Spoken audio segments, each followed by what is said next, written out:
Hey everyone, welcome to Goodrich Peak Dog Sledding. Today we'll be going over probably the easiest mushing sport that you can start with. It's a good place to start. It's called Canicross.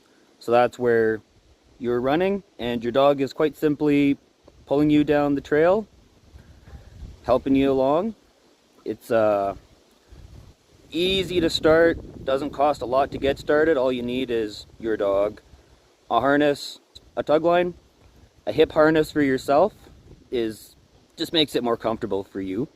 And then, yeah, just a little bit of initial direction, some trial and error. You find out what works best for you and your dog, and keep giving her.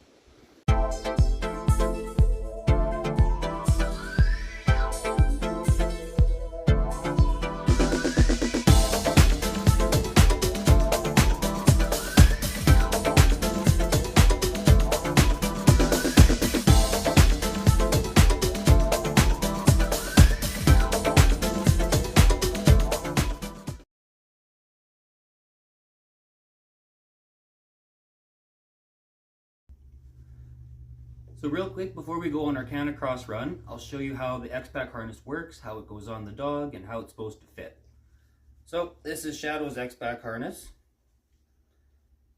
Holding it like this, you can see how it would sit on the dog. Head comes out here, front legs down here, and then this goes over their back, and then your tug line attaches onto this little hook here, this loop here. These harnesses are really good. They got padding and fleece. So real comfortable pull for the dog. I've never had an issue with these. So the easiest way to put these on, of course there's a cat bugging me still. Easiest way to put these on, if you're holding it like this, dog's head goes out through here.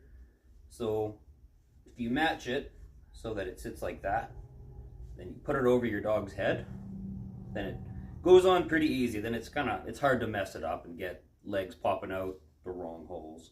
Oh, I know, making you do stuff. So this is Shadow. She'll be our quick demo dog for the day.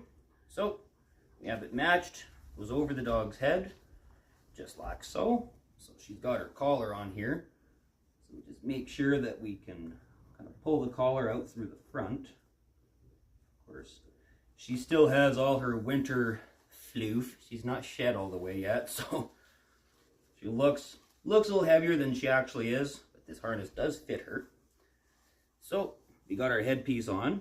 So we got our front legs got to go through here. Now this dog is mouthy. She doesn't bite, but she's mouthy. She likes to play. Then we got another leg going here. There. This piece right here should sit right around the base of the dog's tail when the harness is under tension. When it's loose, it'll bunch up, it'll do its thing, it'll sit like that. That's good. So how it should fit, this piece, kind of the bottom of the neck hole, should rest on the dog's breastbone. It shouldn't cut up and cut their airway off. And then this piece, when it's under tension, shouldn't pinch underneath their armpit, but it also shouldn't dig into their flank. It should rest right on their back two ribs. So as long as you're not digging into anything soft, then you got a good fit. There we go. I know that was real hard, wasn't it? I asked you to do things. I asked you to think and do things, hey?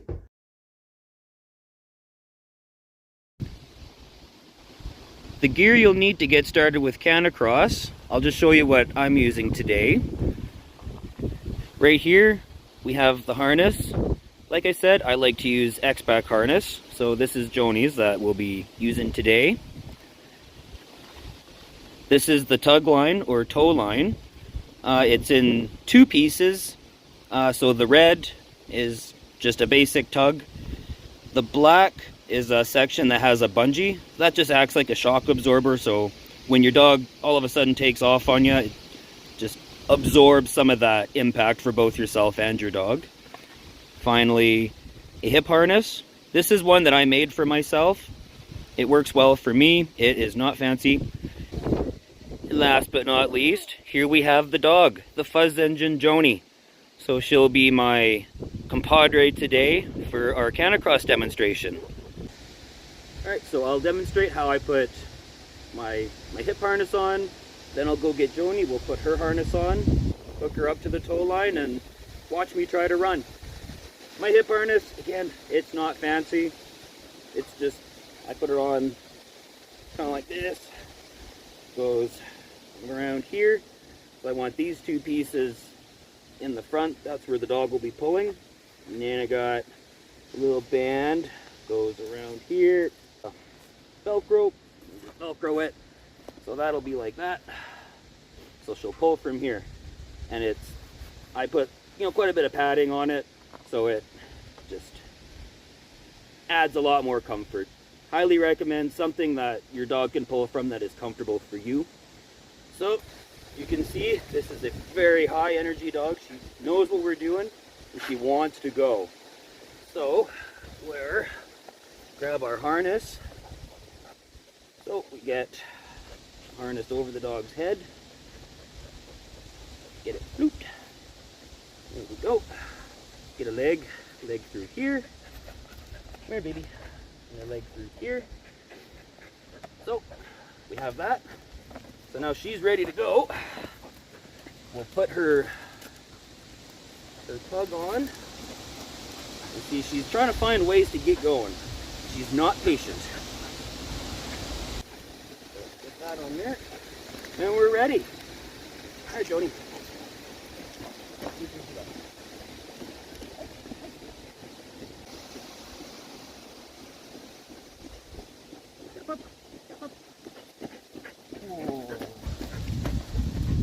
There we go.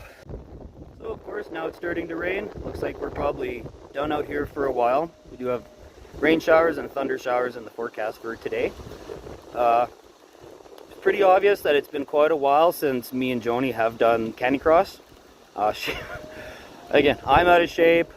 She's used to running with a whole team of dogs. So it's different. It's a little bit different if your dog is used to one thing and you're starting another. She kind of ziggy-zag, went all over the place, but that's okay. That's how you get started. We have done this before. We're more restarting. Want to say thank you for joining us today. I hope that some people at least found this maybe helpful if you're thinking of getting into this sport. As always, like, comment, subscribe, do your thing, and we'll see you out there another day.